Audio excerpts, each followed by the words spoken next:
Dober večer. Spoštovana publika, začeli bomo današnji pogovor. Do tega pogovora je prišlo približno takole. Tatjana Pregelj-Kube je uvedla te pogovore in ker ste danes gosta Slavko Pregelj in Arjan Pregelj, so nekako ugotovili, da bi bilo preveč preglov za tole mizo, pa so rekli, da enega pregla probam nadomestiti jaz. O ilustraciji si upam kaj vprašati, o literaturi bolj malo, zato upam, da mi bosta sogovornika v pomoč. Tega našega pogovora pa ne bi začel ne spredaj, ne zadaj, ampak kar na sredini, pa bom prebral en citat, pa me zanima, če bosta današnja dva gosta prepoznala avtorja, ki je to rekel. Danes imam rojstni dan. Narisala si bom risbico, samo nobenemu ne povedati, ker je presenečenje. Slavko Pregelj in Arjan Pregelj, oče in sin, pisatelj, slikar in ilustrator, pa mi bosta zraven še povedala, kako je odraščati v avtorski, kreativni družini, kakšna je mladost, se, ki razlikuje od običajnega otroštva. Prosim. Če pogledam svojega sina, ne bi rekel, da je ob takem očetu sigurno lepo odrastel. Zadnjič sem srečal cenjeno knjižničarsko kolegico Silvano Vlada, ki že v pokoju je pa ime v knjižničarstvu. Bil je praznik bralne pismenosti, pa prišla k meni in je rekla, veste, gospod Pregelj, ampak vaš sin mi je bolj všeč kot vi. Ta začetek se mi je zdel zanimiv. Ne? In sem rekel, seveda se je lepši in mlajši. Ne? Potem je pa rekla, ja, ampak no, se vi ste tudi kar dobro. Tako da, ne, se pravi, vzgojili smo nekega pametnega slikarja in zdaj me vse bolj skrbi, ker posega tudi na področje besede in jaz še vedno moram od nečesa živeti. Ne. Jaz obljubim, da ne bom slikal, on ne pa obljubi, da ne bo pisal. Arjan bo to težko obljubil, ampak kakor ga poznam, ker sem bral njegove tekste in bi bilo škoda, da bi nehal, da se pa ne bosta prikrivala v žanrih, to pa skoraj gotovo, da ne. Kaj mislite? Ja, jaz pišem zelo humorne tekste, on piše pa zelo resne.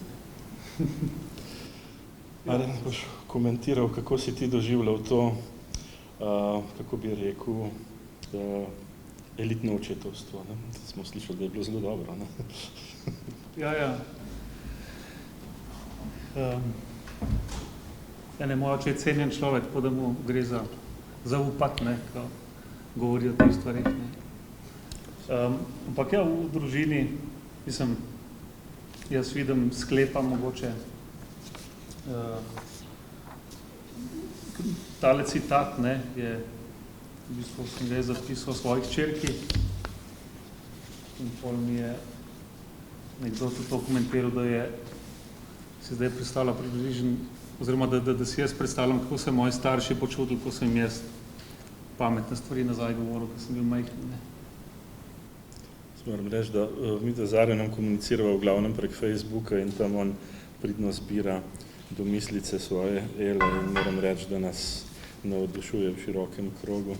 Zato se mi je zdelo ta uvodni citat kar primeren. Pa poglejmo tole, ne govorimo o likovnem in literarnem jeziku in pri ilustracijah vedno naletimo, pri ilustriranih izdajah vedno naletimo na interakcije med pisano in risano jezikovno tvornostjo. Zdaj do nedavna so uporabljali to sintagmo likovni jezik kot neko priliko, kot neko nečisto točno faktično izjavo, vendar sčasoma se je pokazalo, da likovni jezik na nek način ustreza oziroma zadovoljuje vsem tistim kriterijem, ki jih ki jih lingvisti postavljajo sistemom, ki se hočejo imeti za jezike. Torej, likovni jezik premore dvojno členitev v sintaktični in morfološki ravnini. To se pravi, da tu ne gre za simbolno izražanje, kadar govorimo o likovnem jeziku, ampak gre za pravo govorico. Zakaj se mi ta stvar zdi tako pomembna? Žibutina je tam v 60-ih letih ugotavljal, da literarna govorica, oziroma ta literarni jezik, oziroma materni jezik je nekaj takega, kar se otrok lahko nauči od staršev. Za uvajanje v likovno govorico pa starši še niso usposobljeni, zato bi pravzaprav likovni pedagogi morali tukaj prevzeti vlogo. Glede na to, da pa je šolski sistem čedalje slabše naklonjen, čedalje manj naklonjen poučevanju likovne govorice, me zanima vajin odnos, oziroma kako vidva razumeta funkcijo slikanice. Na eni strani mladinski pisatelj, ki se zaveda, kako pomembna je beseda za odraščajočega otroka, na drugi strani občutljiv slikar, ki ve, da pravzaprav za tem podobotvornim imaginarjem lahko to govorico oplemeniti. Se vam zdi, da so časi knjigi naklonjeni, oziroma kako ustrajati na tem področju? Gledano iz aviona, časi knjigi niso naklonjeni. Denar, ki slovenščina je fizično majhen jezik in tukaj ekonomija ne deluje tako, kot lahko deluje na kakšnih drugih jezikih. Se pravi, država mora za obstoj jezika in slovenske knjige nekaj prispevati. Kot veste, država za knjigo prispeva manj, kot pobere davka od knjige in zakonov, ki urejajo položaj avtorjev, država ne spoštuje. In je seveda potem ta zadrega relativno velika, ker založniki so v težavah, ker ne morejo izdajati knjige na način, da bi se to splačalo, in avtorji ne morejo ustvarjati tako, da bi od tega živeli. Zdaj, pri nas je treba ločiti položaj, bi rekel, knjige in branje knjig.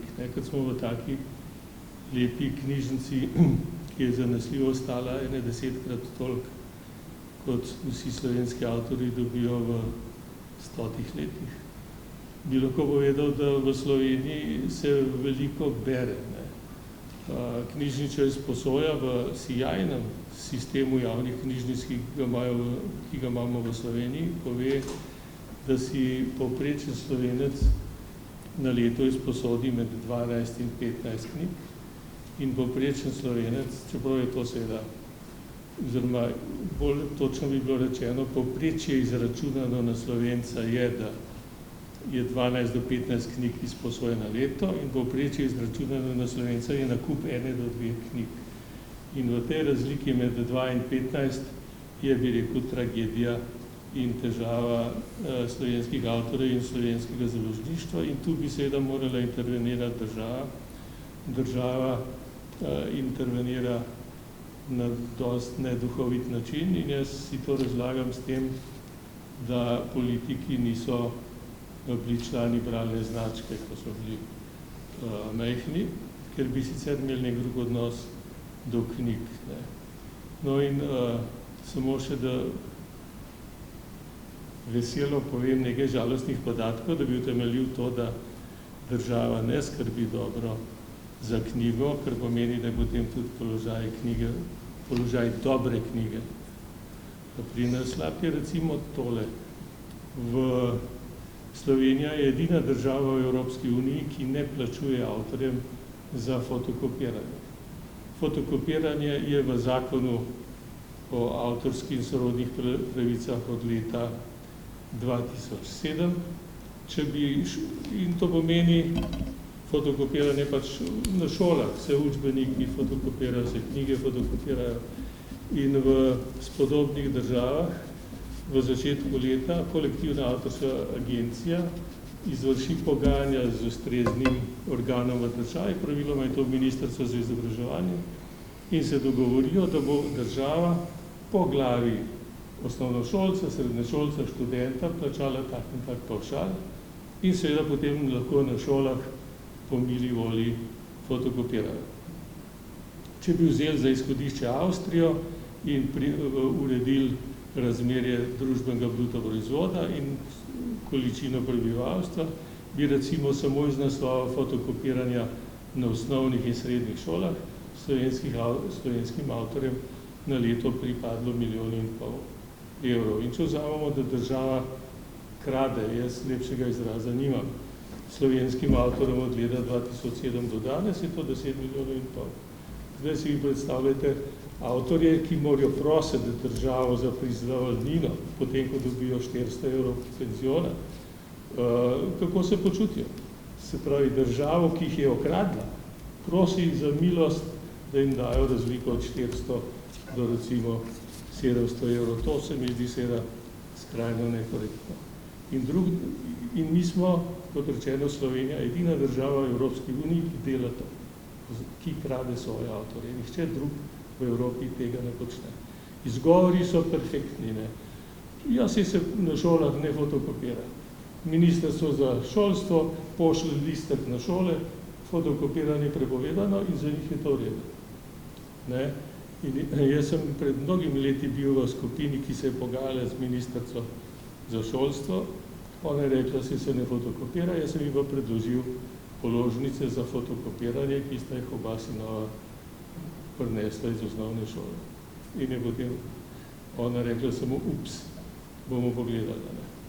Ne? Ja, se bova nadaljevala, po moje, iz te žalosti v veselje, kajti status samozaposlenih na področju likovne umetnosti je, po moje, še bolj nekaj divjega in nedorečenega. Literatura ima saj nekaj sogovornikov, dočim na področju likovne umetnosti, pa mislim, da smo prav priča izgonu slike iz javnega prometa, temu jaz tako rečem. Namreč, če se spomnim časov, ko sem bil srednješolec, smo tisti, ki nas je saj malo zanimalo who is who, lahko natančno vedeli, kateri so slovenski slikarji, kiparji, zaradi tega, ker so jih bili polni dnevni časopisi, tisto, kar bi se danes reklo sobotna priloga, potem čitanke so bile pod budnim očesom profesora Marjana Tršarja opremljene z izbornimi reprodukcijami slovenskih sodobnih živečih avtorjev. Danes o tem lahko pravzaprav samo sanjamo. Me zanima, ali se vem, da se verjetno skoraj vsi malo počutimo izgnane iz tega javnega prometa, vendar Arjan s svojo duhovitostjo na eni strani, po drugi strani pa angažiranostjo nekako vedno najde nišo, da priplava v javno zavest z najrazličnejšimi akcijami. Pa preden se podrobneje pogovoriva o tvojem ilustratorskem delu, me bi verjetno javnost to zanimalo, če bi morda ene par teh mehanizmov komunikacij, provokacij, bezanja javnosti in javne nezavesti lahko predstavil. Namreč si avtor najrazličnejših zanimivih opusov, pa po lastni izbiri nam predstavi 2-3 projekte, če si za to. Je to sliko, mislim, slikarstvo, vezano. Ja, to, kar se tiče pač nekega vstopanja v nek javni prostor, recimo imam kakšne par primerov, ki so bili po moje dosti uspešni, vsaj kar se tiče tega, da je bil nek odziv, ne to, da je bil nek finančna nagrada, ampak odziv je pa bil, ne, oziroma da so nekje ljudje opazili. Mogoče bi izpostavil tisti moj plakat, oziroma tisto serijo, ki sem imel v okviru grafičnega bienala, to bilo leta 2007, se mi zdi, ker sem iz črk delal, so zelo grafične, je bilo eno srce narejeno, pa en svetilnik je bil narejen. sem jih sestavil iz besed, ki so jih govorili takratni naši politiki iz parlamenta v tisti zasedbi. In v tistem času so se obravnavali določeni zakoni, mislim, da je bil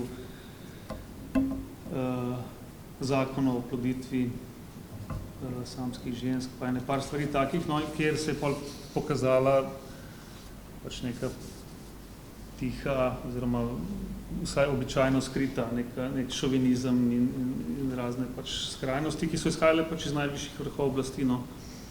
Ampak jaz sem pa to obrnil tako, da sem iz teh besed naredil srce in svetilnik in uporabil slogan, ki so ga takrat te politiki velikrat govorili, da je I feel Slovenija, ne, in tisto srce so takrat, in po drugi strani Slovenija svetilnik Evrope, ne.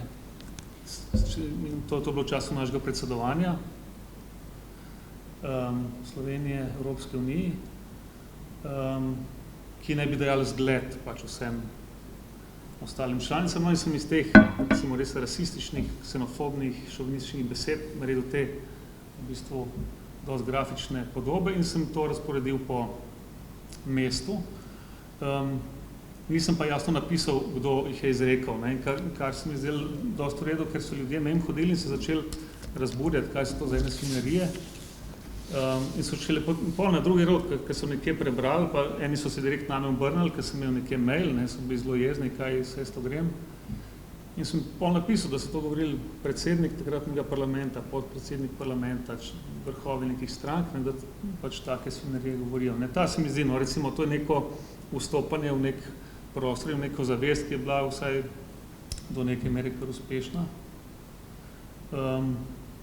Mogoče samo omenim še ta nek projekt, ki se tudi naslanja na risbo, to je bilo pa in na besedo, recimo, ne, če že v tej povezavi malo govorimo danes, projekt 299 kosmatih, kjer sem se navezal na frazo, na vzklik ljudski 300 kosmatih, in sem jaz to prevedel v podobo in sem naredil 299 zato, ker pač noben prevod ni čist, recimo, identičen izverniku, tako sem iz 300 kosmatih v besedi naredil 299 kosmatih v sliki.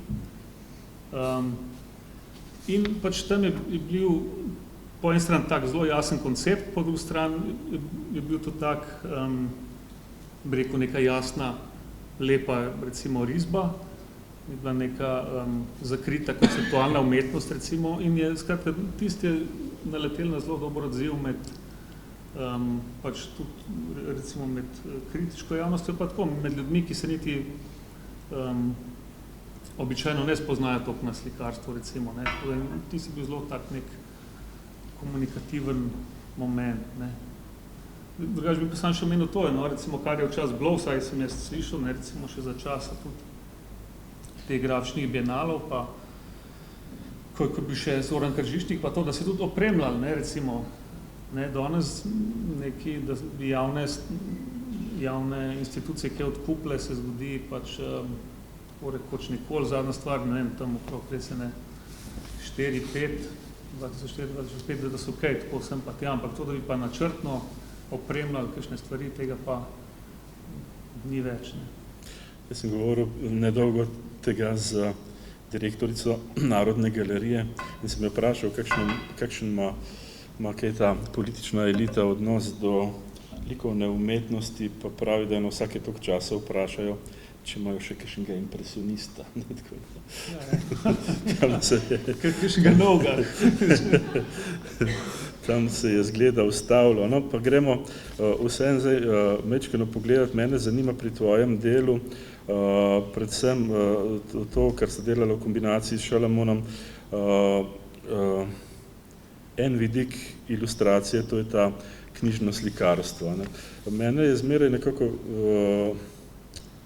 sem v enem takem precepu bil, da imamo na eni strani v Sloveniji zelo kvalitetno ilustracijo, ne, dosti prepoznavnih avtorjev, ki tudi v mednarodnem prostoru veliko pomenijo, po drugi strani pa ta ilustracija živi kot neka likovna enklava, ki ima redko stik s sodobno likovnostjo. Če pogledate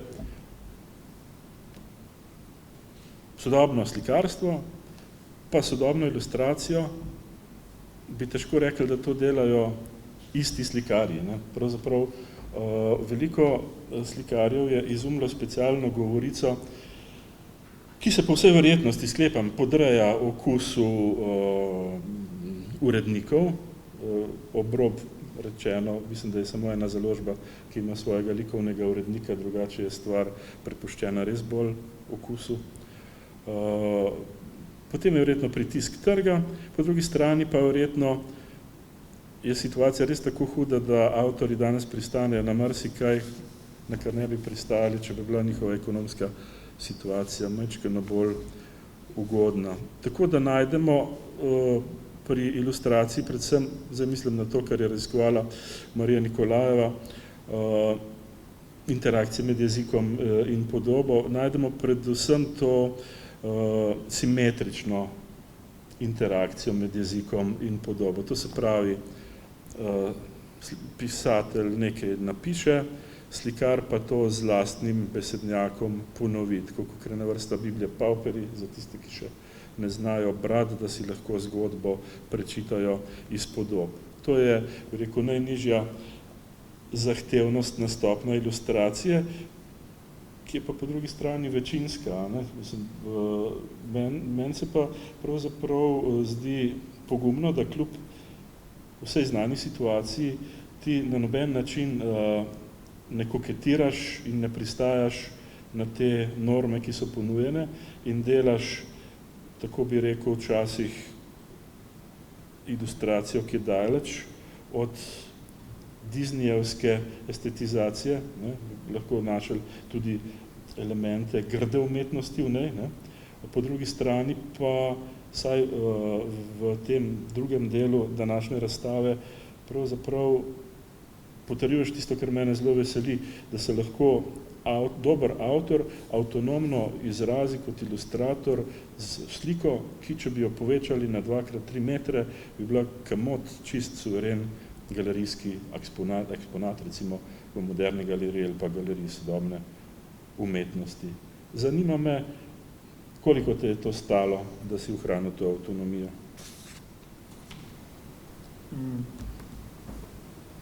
Jaz se na srečo na ene 3 področja ali pa 4 do te mere spoznam, da lahko malo štukam, domače rečeno, pri zaslužku. Tako da pač mi ni treba za vsako ceno ilustrirati toliko pa toliko knjig na leto, vsaj zaenkrat še ne. No. Tako da in se z tega razloga mi treba pač podrejati nekim zunanjim navodilom. No. In sem do zdaj pri večini, mislim, večino pri vseh knjigah, ki sem do zdaj delal zelo avtonomno, pač se odločil, kako se bom česa lotil.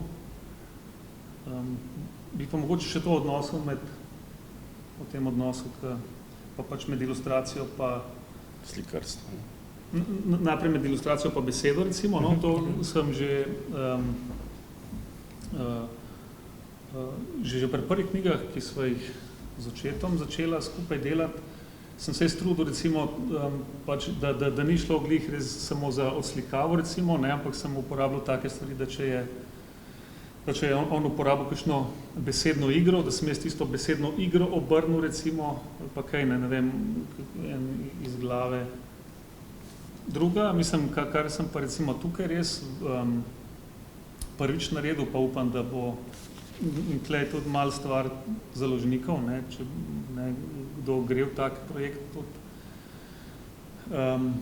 Kar sem lahko, mislim, in avtorja, ne, to, da je Tomaž Šalamun že v osnovi pristal na to, da ker sem ga jaz vprašal, če bi on pisal potem, ko bi jaz naredil slike, ne, in je on privolil, se meni zdel pač res krasno, ne.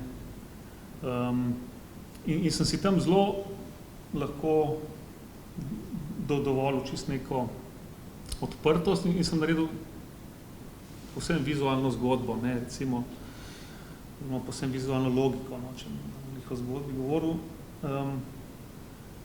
Je bilo pa vsem zanimiv to, ne, ker sem že prej bil navdušen nad Šalamunovo poezijo, da je že ta misel, s kom bom sodeloval, je do neke mere po moje oblikovala tudi vizualno podobo.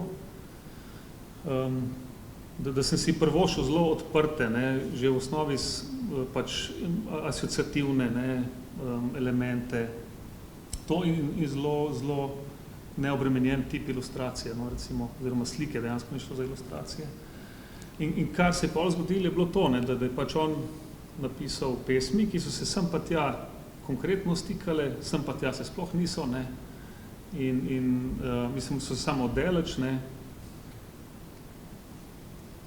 No, je takole ilustracija, ne, ta lestev in luč iz luči neka magma duha, ne, in pol on napiše pesem: tu se ravno naslanjam na roko, ker me nekdo fotografira.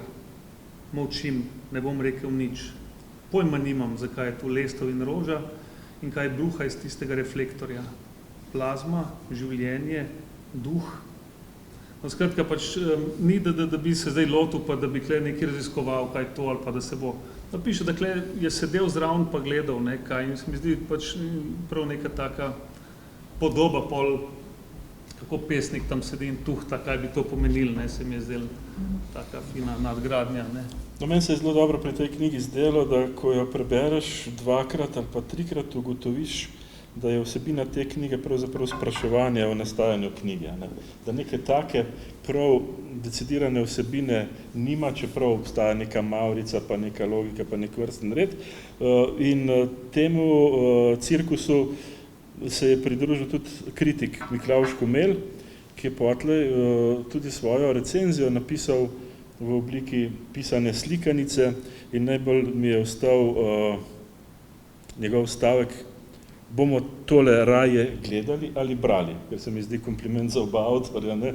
Ker pravzaprav je oboje tako privlačno, da ta preplet med tem, da ti slika ne da odgovora na vprašanje o pesmi, pesem pa ne pojasni slike tako dobro, bi rekel, ta asimetričnost govorice je pustila toliko interpretativnega prostora bralcu, da se mi zdi to tisto, kar je zelo pomembno. Namreč jaz mislim, da večina teh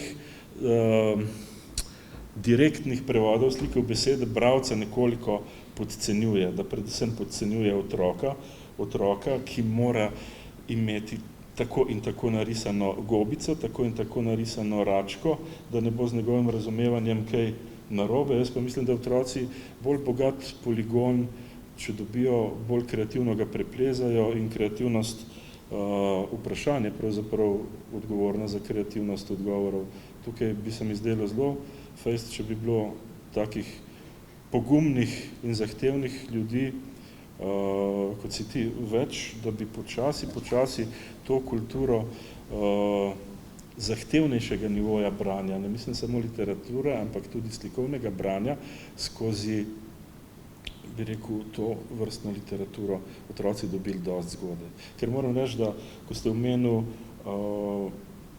bralno značko, ne, ima to brez vsakega statističnega pregleda gotovo enormen vpliv na razvoj bralne kulture. In tu je, mislim, da ena, rekel prav, taka niša, kjer bi lahko tudi likovnost vstopila in si pridobila svoj delež mladih bralcev, če se ne bi zadovoljili uredniki z tem tipom ilustracije, ki je bolj všeč po moje staršem kot otrokom. Bi lahko kaj rekli o tej povezavi, to se pravi zgodnem branju? No, jaz bi rekel to, ne, da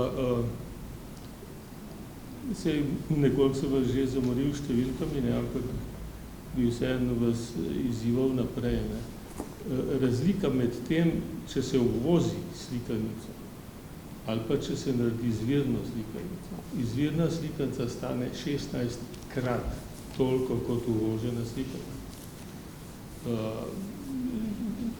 Prosim, če mi verjamete na besedo, sicer vam bom pol ure razlagal kalkulacijo. Ampak to je tako, ne. In potem, ker sicer potem si pač predočite nekega komercialnega založnika, ali bo naredil eno slikanco, ali bo vozil 8. Ne? In bistveno prej bo prodal 8 različnih, kot eno samo. Ne? To je osnovna logika trga. Zato se mi zdi strašno važno, da Pionirska knjižnica v Ljubljani dela priporočilni seznam, ker se mi zdi zgodovinski dogodek, že približno 10 let so vse otroške knjige, ki izidejo, približno 1000 na leto, so ocenjene.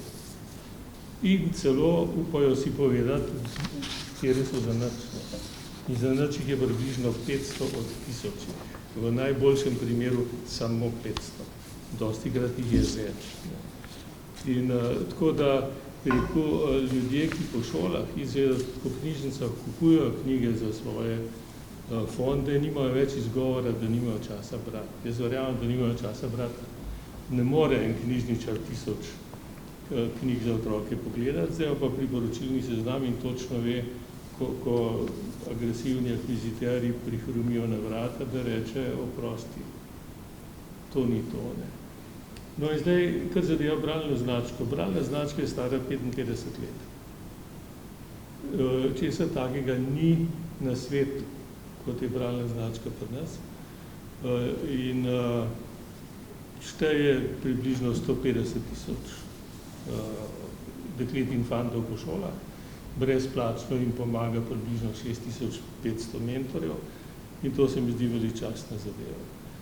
Bralna značka se trudi in doslej je uspelo vsako leto prvošolčkom, ko pride v šolo, pokloniti eno slikanco, kvalitetno slikanco in to je povabilo k branju. Ne? In potem vsi tisti, ki berejo ves čas v osnovni šoli, so potem v 9. razredu dobil spet knjižno darilo in tem dekletom in fantom se reče zlati bralci. Ne? Tisto, kar bi rekel pomaga razlivati žolč je to, da država ne podpira bralne značke. Bralna značka mora naprositi denar od sponzorjev in kandidira na javnih razpisih za denar in ga dobi ali ga pa ne dobi. Ne glede na to, da je društvo v javnem interesu. In lahko povem, da ko so pred 3 leti čez noč ustanovili Društvo za vrednote slovenske osamosvojitve z znanimi akterji, je to društvo dobilo 250 000 evrov v enem letu in zastonj prostor. Bralna značka takega denarja ni dobila v 55 letih. Tako da je seveda, dokler je v bralni znački toliko ljudi, ki delajo na moralni pogon, je to sjajno, ne? Ampak prej slej bi se bilo treba zbuditi, še posebej, ker vsi govorimo, da otroci vse manj berejo. In šole ne dobivajo namenskega denarja za nakupe novih knjig in je seveda otroke navduševati za branje s kmetskimi slikami nekoliko težko. Lažje bi jih bilo navduševati sodobno mladinsko literaturo in seveda začeti v vrtcu, no, saj bralna značka si je tudi zmislila bralni nahrbtnik, se pravi, da otroci imajo nahrbtnik, noter dobre slikance, nesejo domov, preberejo, ko preberejo, nese drug domov in tako naprej. Ampak škoda je, da je to, bi rekel, nesistemsko volontersko delo. To se mi zdi blizu katastrofe, da ne rečem neodgovornega, ker popolnoma jasna je razlika med otroki, ki so blizu knjig in tisti, ki se s knjigami srečajo pozno ali pa nikoli. In seveda bralna značka v bistvu vzgaja bralce za vse življenje. Ne? Ko si ti not padel, ne? Za vekoma. In se mi zdi seveda ključno, da bi, kot rečeno, no, vse ta priporočilni seznam je fina stvar, ker se približno 10 strokovnjakov to dela in si upajo reči, ta slikanca je za nič, ker pri nas pohvali, da bi kdo komu rekel, da je kaj za nič. In pri odraslih nam to ni uspelo narediti, nihče se ne upa tega delati. Pri literaturi za otroke pa ja. Ne? Jaz imam tu precej vere, da se bojo stvari spremenile, ob tem, da bi seveda morali najti način, javna agencija za knjigo na leto podpre 5 slikanic, ne, mislim, toliko denarja ima to ni. To seveda neskončno več od nič, ne, je pa bistveno premalo. In se mi zdi, da je treba ta razkorak, kot sem rekel, 1:16, je treba likvidirati na en ali drug način. Jaz sem v pogovoru pred vrati rekel, da pri teh razmerah se vse bolj navdušujem nad cenzuro, da bi najhujše stvarije prepovedovali, ampak seveda v liberalistični logiki prostega trga je to nemogoče delati. Lahko se pa dela s tem, da se podpira dobre stvari. In jaz upam pač, da se jih bo. No, mislim, da o tem, koliko kaj stane, je na drugi ravni lepo spregovoril en italijanski filozof Umberto Galimberti, namreč prišel mi je na misel v zvezi s mladinsko književnostjo. Gre za to, da je on proučeval tako imenovano generacijo Q, ki jo imenuje, zdaj povzemam eno Nežmahovo recenzijo, sicer sem knjigo tudi sam prebral, ampak besede so tudi tako zgoščene, da se bom prvoščil branje tujih besed. Generacija Q, ki je mojster neodgovornosti, brez spoštovanja dolžnosti, brez strahu pred posledicami lastnih dejanj, saj je mogoče vse preklicati, od službe, zakona, spolne identitete, nosečnosti. No, Galimberti se ni ukvarjal s tem zaradi kakšnih moralističnih razlogov, ampak zanimali so ga rituali te mlade generacije Q, ki se realizirajo v reality šovih, v drogah, v celovečernih žurkah, v zdravljenju odvisnosti in psihoterapiji. Problem pa ni generacija Q, ampak kot problem identificira celotno družbo in pove en pomenljiv stavek. Mladi živijo po noči, ker jih po dnevi nihče ne potrebuje. Ko govorimo o ceni za to, smo videli, da lahko ena politična organizacija, bi rekel, čez noč dobi toliko, kot bi preživelo celo generacijo mladih za koliko let, ne? Jaz mislim, da je zadnji čas, da se nehamo hecati z parolami, da je kultura pri nas ne vem kako pomembna. Bi bilo zelo zdravo, da bi namest proslav 8. februarja prišli ven s takimi bilancami, kot ste jih danes predstavili. Jaz mislim, da se nimamo ničesa veseliti, ampak ne zaradi lastnega statusa kulturnih in umetniških delavcev, ampak zaradi tistega, kar ob nas neovirano gori ali doli raste. Jaz bi povedal še eno primero, ki mi egoistično leži na srcu. Jaz sem doma iz Šentvida pri Ljubljani in jaz sem do pred 5 let mislil, da bo Šentvid slaven zaradi mene, ker sem tam doma. Potem so pa tam napravili predor, šentviški predor na avtocesti. In razlika med predvideno ceno in dejansko plačano ceno za ta predor je enaka znesku, ki bi bil potreben, da bi 200 slovenskih avtorjev 40 let dobivali 2000 evrov na mesec. Zračunite si to. In v parlamentu so takole dvignili roko, ne da bi trenili z očesom. Pri kulturi so recimo od lani na leto znižali sredstva za 10%, kar je katastrofa za kulturo in nič ne pomeni za proračun. A ne, se pravi, to, kar pravi profesor, dajmo se zbuditi, pa dajmo gledati te številke, kaj to pomeni. Kam, zakaj imamo denar, zakaj nimamo denarja. Toliko, kot je letna slovenska podpora knjigi, je predračun za okoljsko ureditev T6. To je enako. Mislim, treba je piti neskončno vode in jesti med in ne vem kaj, da te ne raznese. In v taki družbi mi mirno živimo in se gledamo. Zaženite revolucijo, profesor. Treba na ulico zaradi knjige, ne? Ja, zanj so bili, ko so selili biblioteko AGRFT, ne? So Mazinija posneli, da dela vendar enkrat nekaj koristnega, knjige preklada, ne samo piše. Arjan, daj mi povej takole, jaz mislim, da našemu pogovoru se bomo počasi bližali proti koncu, pa me zanima, jaz vidim v tvojem ilustratorskem delu več kot nekaj, bi rekel, tisto dodatnega, bi rekel, da se nekaj zasluži, da se nekaj... Zdi se mi, da je razen tebe še mnogo drugih avtorjev našlo knjigo kot specialen medij, kot nov format likovnega izražanja. Namreč razen ilustracije se poraja tudi produkcija knjige umetnikov. Jaz mislim, da je ta tvoja dvojna ljubezen do besede in podobe pravzaprav tisto, kar je pisano na kožo nekemu neokonceptualizmu, k kateremu ti hočeš, nočeš, verjetno malo gravitiraš pri svojem početju. Pa me zanima, ali se po tvoji glavi motajo kakšni tovrstni projekti oziroma kakšni so tvoje naslednji ilustratorski načrti. Je kaj na obzorju, nas boš s kakšno zanimivo storijo presenetil zopet? Ja, dejansko se prav nekaj taka malo tazga mota po glavi. Tako da zaenkrat imamo tvojih besed še upoštevam kasneje, po prvih kritikah recimo, če bojo.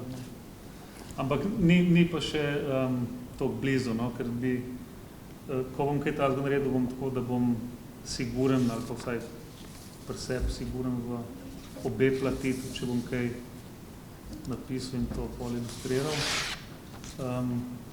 Mi je pa to mogoče ne samo zaradi osebnega nagnjenja, ampak se mi zdi tudi, da te vrste slikanic dejansko malo primanjkuje v Sloveniji. Prav tega, da res besedilo sodeluje z sliko, v bistvu, da se dopolnjuje, da bi rekel, da brez enega ni drugega, da začneš recimo nek stavek z besedo in ga dokončaš sliko. Ta komplementarna relacija. Ja, mislim, ker se mi zdi, če malo tako nasplošno pogledam, pač je, kakor je neka splošna definicija slikanice, da je to prvi stik z lepim, recimo v besedi in v podobi, z umetnostjo. Jaz mislim pa, da je tudi zelo pomemben stik sploh za znajce v sodobnem svetu, ki temelji na kombinaciji pač vizualnega in besednega, pač mislim na vizualni in besedni komunikaciji, to je od računalnika do vseh oglasov, ki nas obdajajo.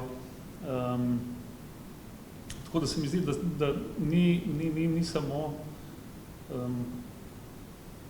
za neko nadgradnjo pomembna slikanica, ampak da je pomembna za dejansko razumevanje sveta, že od mladih nog naprej, za opismenjevanje tu strani slike, kolikor je res beseda že od prvega dneva v šole, oziroma verjetno kdaj še prej besede se itak učimo že od rojstva, ampak pisanje in tako naprej že od osnovne šole je likovne umetnosti precej manj poudarka namenjeno, kljub temu, da vsi govorijo, da živimo v vizualni dobi, da je izrazito vizualna. Interpretacije, če je to dobro ali slabo, se izrazito razlikujejo. Ampak v vsakem primeru se je s tem treba strinjati, da pač zelo veliko komunikacije, ki jo v enem dnevu damo skozi, poteka preko podobe. In se mi zdi, da se da tudi, mislim, da v tekstu nekaj podobnega piše, je fajn, da brez razumevanja tega se da tudi malo zgubiti med temi podobami. Nekaj res skrajni primeri, glih tako so od nekih bolezni, ki jih še nismo poznali 100 let nazaj, oziroma so blazno manj izražene, ki zaradi podob, ki so v medijih, ki so stalno predstavljene v na televiziji zaradi nekih lepotnih idealov in tako naprej zbolevajo mladi ljudje, ne, recimo, da se neke najstnice, tudi kakšni, da se na podlagi tega, kar vidijo, do te mere psihično pač se obremenijo, da nekateri celo umrejo zaradi tega. No, skratka, to je nek skrajni primer, ampak hočem samo poudariti, da je podoba zelo močna stvar, ki je tudi zelo kompleksna, od nekih neumnih na prvi pogled reklam za prodajanje nekih produktov, je vzadnji tok nekih stvari. No, jaz zdaj vidim, recimo, kar me, mislim, čisto neko tako resnično izkustvo, ne, v teoriji vsi vemo, da so reklame narejene tako, da pritegnejo pozornost, pa tako naprej, ampak jaz imam zdaj 4-letno hčerko pa 9-mesečnega sina, ko tam je nek program na televiziji, pa kaj delamo, pa tako, pač ni se kaj igramo. Čim so reklame, oba dva pogledata v tisti sekundi v televizijo in v tistih 2 minutah takole gledata, ne. To je tako naštiman, pa pač neka sporočila, ki jih drugač mimogrede se ti zdi, da gre not pa ven, ampak ti se tako fokusiran, da ti tam dejansko vcepljajo neke stvari, ki se jih fajn do neke mere zavedati in kaj lahko z neko podobo pač dobi človek vase, ne. Tako da, no, skratka, mogoče sem malo delč odpeljal, ampak osnova je... Prav to se mi zdi pomembno, ker sem morda v tej debati malo zanemaril, je to, da recimo mnogo tvojih teh pristopov je pravi abecedarium za orientacijo v vizualni krajini. Namreč analizirati to, kako so tvoje podobe narejene, recimo pod mentorstvom učitelja likovne vzgoje z nekim otrokom, verjetno je zelo interesantna situacija lahko, ker tudi ti uporabljaš nekaj, kar je zajel fotoaparat, nekaj, kar si našel v reviji, nekaj, kar si sam narisal, nekaj, kar si potem skopiral, nekaj, kar si... In tako je to prežeto medijsko zapleteno, pa vendar do te mere razvidno, da otroku lahko služi kot krasen poligon za trening, za obvladanje te medijske krajine. Namreč to bo po moje ena veščina, če ljudje ne bomo razlikovali likovnega od vizualnega, to se pravi informacije od trdih dejstev, potem nam bodo še lažje meglo prodajali. No, in mislim, da ta zavest med naslikano in pravo pipo, ne, od dišoma naprej ni nič manj pomembno. Ne. Ja, jaz se gostoma lepo zahvaljujem Arjanu za misli slikarja in slikarske misli, ki jih imamo v knjigah in na zidu, in spoštovanemu pisatelju Slavku Preglu za bogate izkušnje in nekaj zdravilnih receptov za našo kulturo, za katero je samo vprašanje, kateri minister jih bo pograbil z obema rokama in nas. Zdaj treba ta CD poslati vladi, to, kar ima danes posnet. Se pravi.